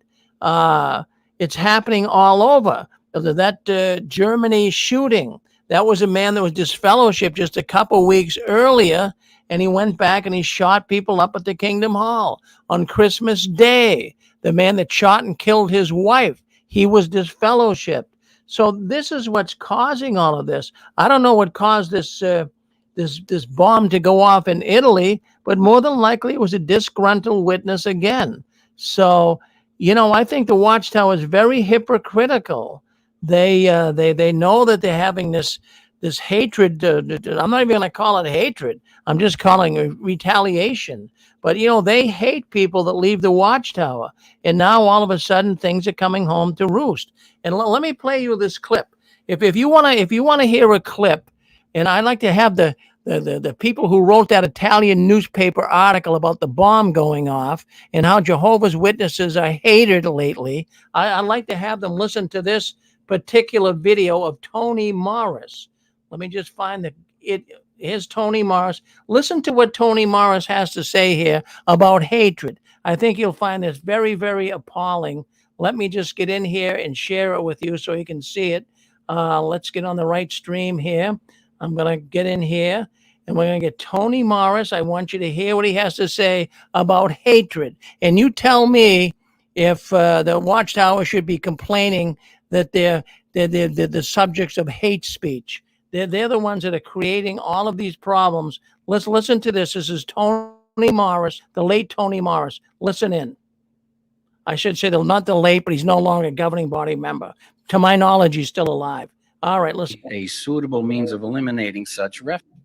Fire would be a suitable means of eliminating such refuse.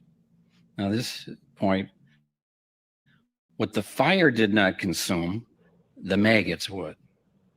Now, I don't know if you He's talking know much about maggots. He's talking about people leaving the Watchtower. You see a whole bunch of them. It's just not a pleasant sight. But what a fitting picture of the final end of all of God's enemies. Sobering, yet something we look forward to. However, the apostates and the enemies of Jehovah would say, well, that's gruesome. That's despicable. You teach your people these things? No, God teaches his people these things. This is what he's foretelling. And frankly, for friends of Jehovah God, how reassuring that they're finally going to be gone. All these despicable enemies that have just reproached Jehovah's name, destroyed, never, ever to live again. Now, it's not that we rejoice in someone's death, but when it comes to God's enemies, finally, they're out of the way, especially these despicable apostates who at one point had dedicated their life to God, and then they joined forces with Satan, the devil, the chief apostate of all time. So while we eagerly await Jehovah's bringing his enemy. So you want to talk about hate speech, and you want to talk about, you know, this newspaper saying that the Watchtower has so many people that are against them. Well, what is this guy doing? Well, what's he saying here against apostates? Come on, he's more or less saying, hey, if they die, they die. Who cares? Well, listen in a little bit more. I want you to hear more. This guy goes on and on and on how bad people are that leave the Watchtower. Enemies to the end. Very sobering point from James chapter 4 that you'll remember. Let's find James and what he writes here.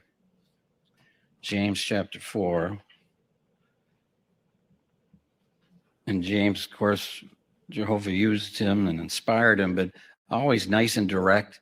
You don't read James and go away saying, I wonder what he meant by that. It's very clear. Verse 4, adulteresses, do you not know that friendship with the world is enmity with God? Whoever, therefore, wants to be a friend of the world is making himself an enemy of God. So what a clear warning. We don't want to have any friendship, whether socially or on social networks, with Jehovah's enemies. We're not friends of the world. We're Jehovah's friends. We're looking at him as our closest and most precious friend. And we never would want Jehovah to view us as an enemy. I want you to listen closely and watch closely. This is the infamous video that Tony Morris did, and we'll remember him for many years to come. And I'm glad this video has been preserved, because this video caught Tony in a terrible situation, a real hatred situation toward people. Listen in, you'll hear at the end, you'll know what video I'm talking about. Listen in. Enemy. So in conclusion, let's go back to that opening psalm that we looked at here, just to help this verse stay in your mind, we hope. Verse 20, just to emphasize this, but the wicked will perish, the enemies of Jehovah will vanish like glorious pastures. Particularly, they will vanish like smoke. So I thought this would... Here it comes, folks. This is the most famous or infamous video that Tony Morris ever did. Watch the rest of it. This is it. This is classic. Be a nice memory aid to this verse stay in the mind. Here's what Jehovah's promising. Okay.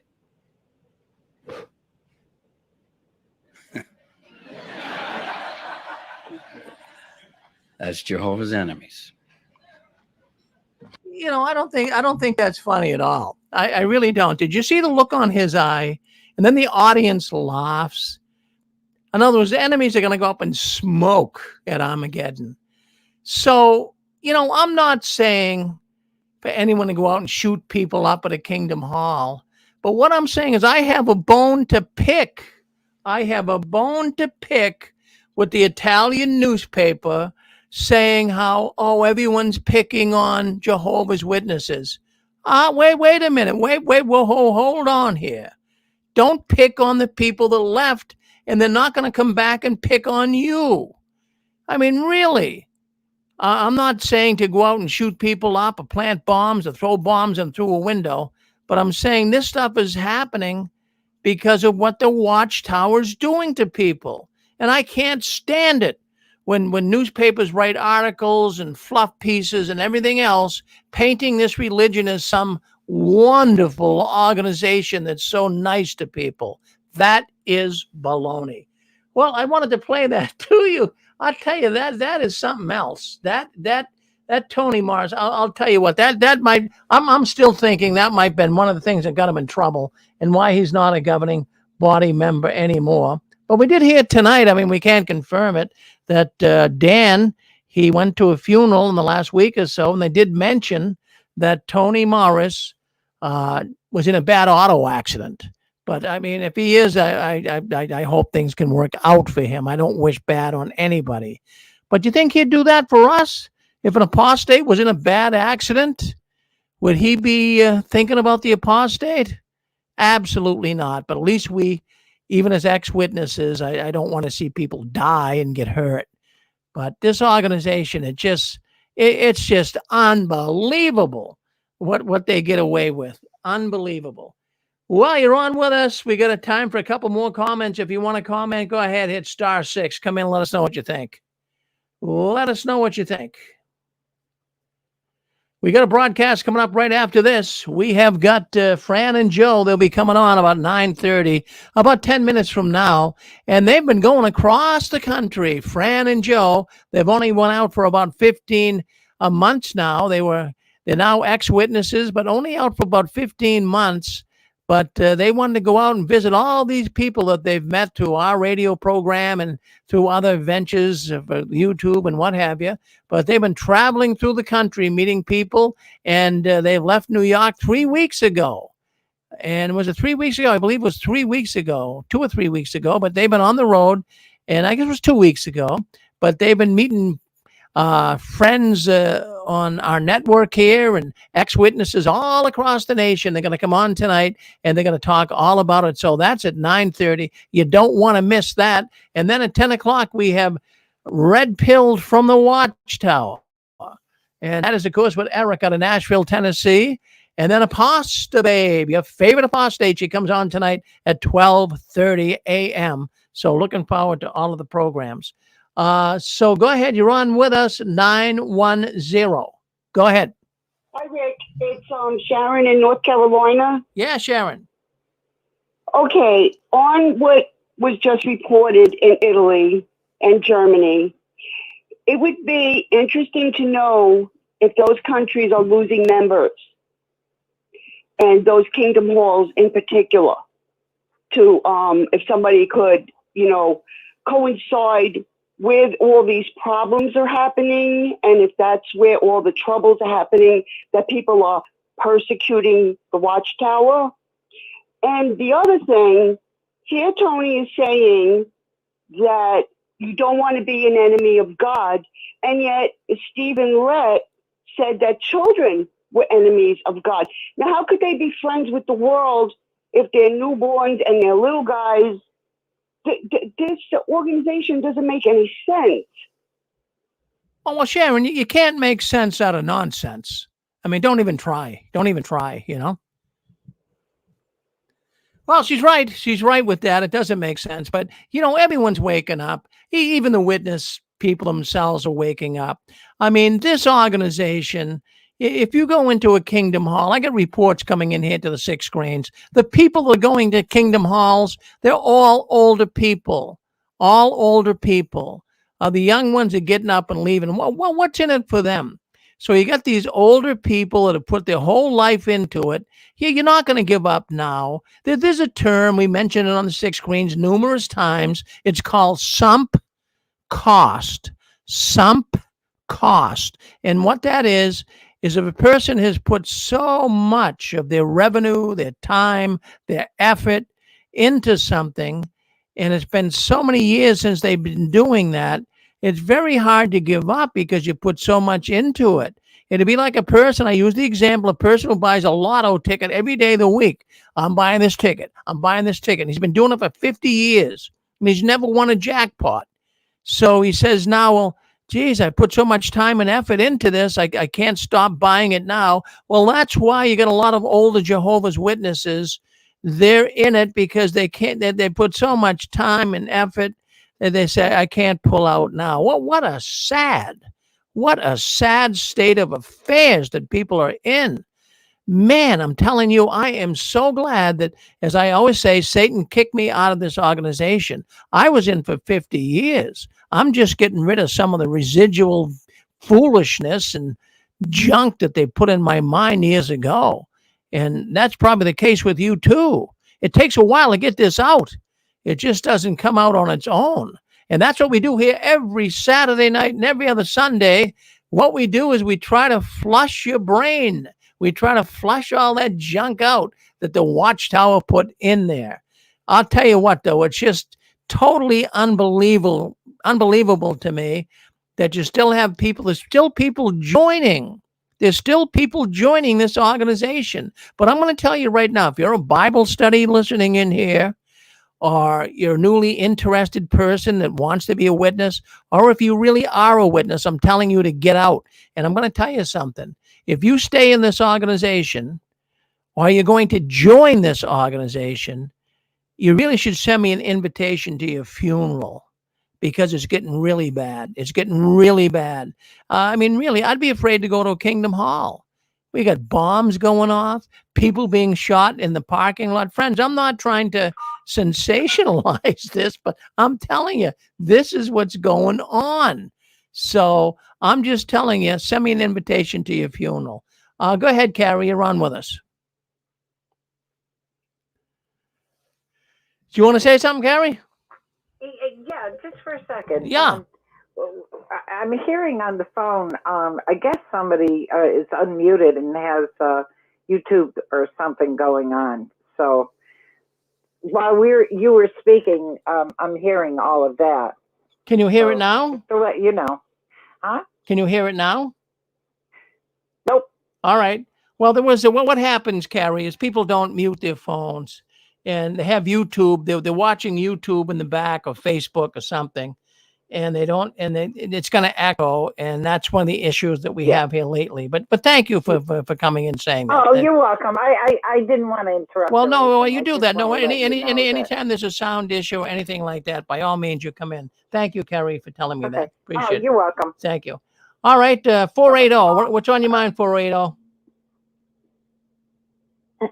Is that me? No, 480, I believe it is. Did 480 want to say something? If not, I forgot.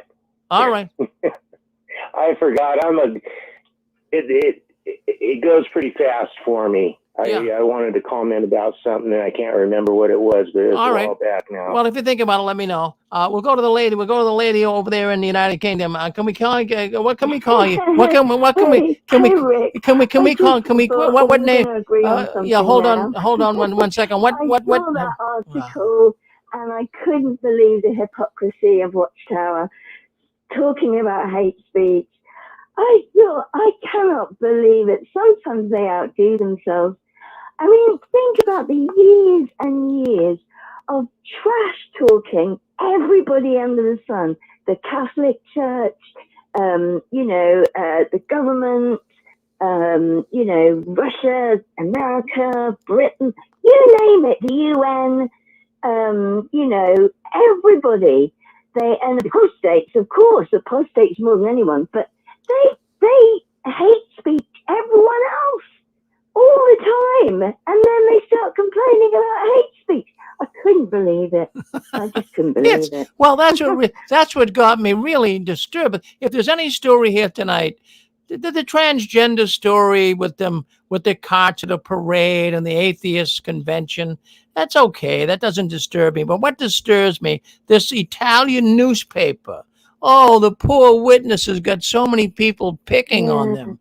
Jeez, that's what they do to us. Can I call you Anna? Can I call you Anna? Is that the name I can use? Yeah. All right, Yeah, I'll call you Anna, because I hate to keep saying the lady from the UK, Yeah. So we'll call you Annie. We'll call you Annie. Well, thank you, Annie. Well, Yeah. Okay. All right, Rick. All right. Good girl. Thank you, Annie. So there you go. Yeah. The Watchtower, I'm sick of them always coming out smelling like a rose. For years they've done this.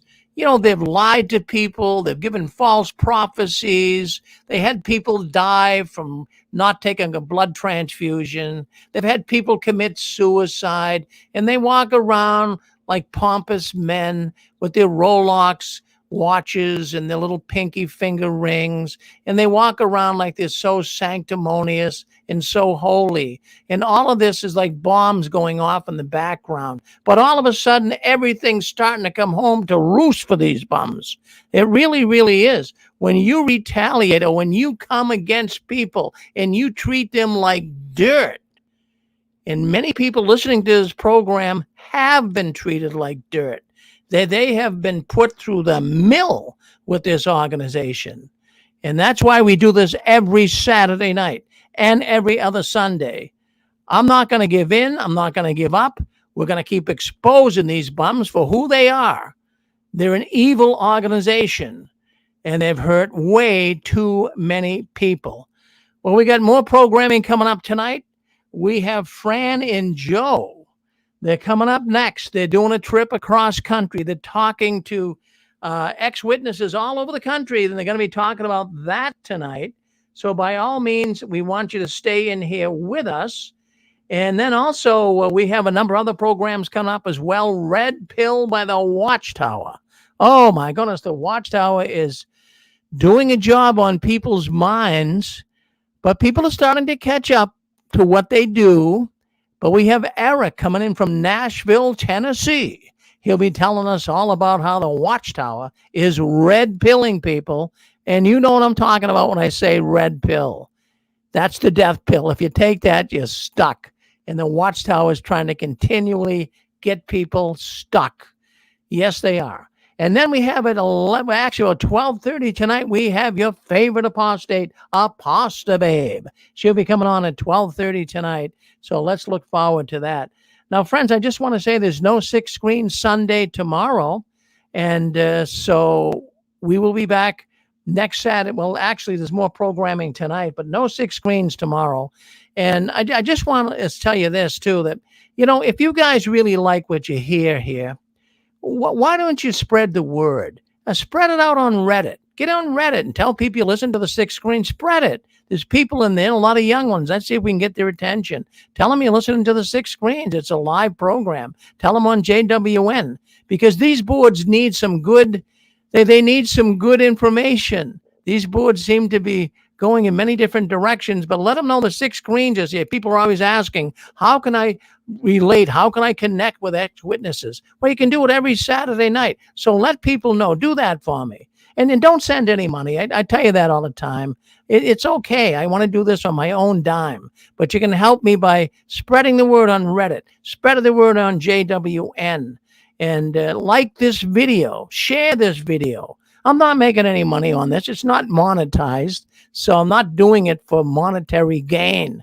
I'm telling you to do it so that we can reach more Jehovah's Witnesses. So do that for me. Share it, like it, subscribe to it. That'll help everybody. That'll help everybody. And we want to thank everyone that's called in here tonight. A lot of traffic tonight. We thank you all for coming in to JW World News. And we really appreciate your presence and those that speak up. We really love to hear from you. And, you know, we're not always all in agreement, friends. I have to say that. But, you know, we can all agree to disagree, right? Sometimes we all don't have the same thoughts running through our mind, but we can do that in the ex-witness world. We couldn't do it in the Jehovah's Witness world. So thank you very much for being with us tonight. We're now going to the outside story with Fran and Joe, and the last one leaving the Watchtower. Please turn off the new light. Thank you very much. We're going to let this go now. We're going to end this program. We're going to hop over to the other studio, and we'll see you over there. Stay with us for Fran and Joe.